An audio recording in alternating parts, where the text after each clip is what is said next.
রাজ্যের বিভিন্ন দপ্তর দীর্ঘদিন ধরে খালি থাকার কারণে সরকার একটি ভ্যাকেন্সি রিপোর্ট চেয়ে পাঠিয়েছে। চলো আজকে দেখে নিই এই নোটিশে কি বলা রয়েছে।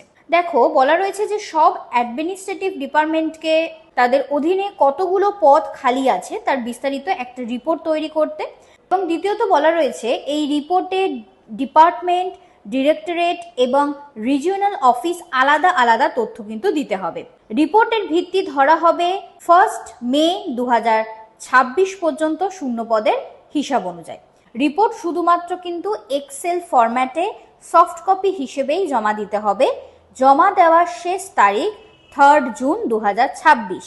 এটি খুবই গুরুত্বপূর্ণ একটি নোটিশ উল্লেখ করা রয়েছে। অর্থাৎ নোটিশটি দেখে আমরা বুঝতেই পারলাম যে সরকার অতি দ্রুত নিয়োগ প্রক্রিয়ার জন্য কিন্তু প্রস্তুতি নিচ্ছে।